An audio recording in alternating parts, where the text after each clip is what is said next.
সবজি দিয়ে ডালিয়ার খিচুড়ি এভাবে একবার বাড়িতে করে খেয়ে দেখুন। রোজই ব্রেকফাস্টে কিন্তু এই রেসিপিটি আপনাদের প্রয়োজন হবে। নমস্কার বন্ধুরা, টেস্টি ডিশেস বাই রুমা চ্যানেলে আপনাদের সকলকে স্বাগত জানাই।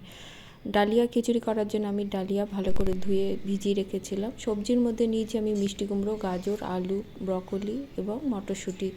এছাড়া আপনারা আপনাদের পছন্দ মতো সবজি অ্যাড করতে পারেন। এবার কড়াতে অল্প সর্ষের তেল দিলাম। তেল গরম হলে সব সবজিগুলো দিয়ে দেব। সবজিগুলো দিয়ে 2-3 মিনিটের মতো ভেজে নেব। আমার সবজিগুলো ভাজা হয়ে গেছে, এবার আমি তুলে নেব।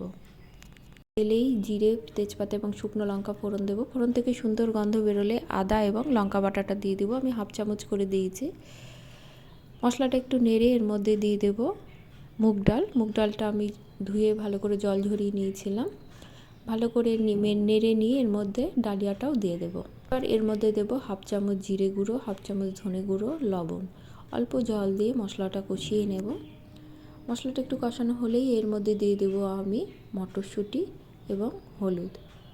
হলুদ দিয়ে আরও 2 থেকে 3 মিনিট নেড়ে নিলে কিন্তু মশলাটা আমার কষানো হয়ে যাবে। এবার এর মধ্যে সবজিগুলো অ্যাড করব। সবজিটা দিয়ে ডালিয়ার সঙ্গে ভালো করে মিশিয়ে নিতে হবে। মিনিট 2 কষালেই কিন্তু হয়ে যাবে। মশলাটা আমার কষানো হয়ে গেছে, এবার আমি জল অ্যাড করব। আমি যেহেতু কড়াতে করছি তা আমি জলের পরিমাণটা বেশি দেব। আপনারা প্রেসারে করলে জলের পরিমাণটা একটু কম দেবেন, কারণ প্রেসারে 2টো সিটি পড়লে কিন্তু ডালিয়াটা হয়ে যাবে। কড়া করতে একটু সময় লাগবে। মিনিট 10 পরে দেখে নেব। দেখুন জলটা কিছুটা শুকিয়ে এসেছে এবং সবজিটা বেশ সেদ্ধ হয়ে গেছে। ডালিয়াটাও কিন্তু আমার সেদ্ধ হয়ে গেছে। ভালো করে মিশিয়ে নেব।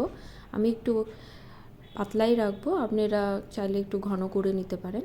বাচ্চা, বড় এবং যারা ডায়েট করছেন সকলের জন্যই কিন্তু খুব উপকারী।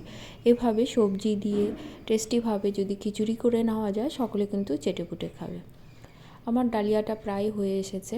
আমি এবার গ্যাসের ফ্লেমটা একদম লোতে করে দেবো। দিয়ে এর মধ্যে 1 চামচের মতো ঘি দিয়ে দেবো। ভালো করে মিশিয়ে নিলেই কিন্তু আমার এই ডালিয়ার খিচুড়িটি রেডি। ভিডিওটি ভালো লাগলে লাইক, কমেন্ট করবেন এবং সাবস্ক্রাইব করে পাশে থাকবেন। দেখা হবে পরে কোনো রেসিপি নিয়ে। সকলে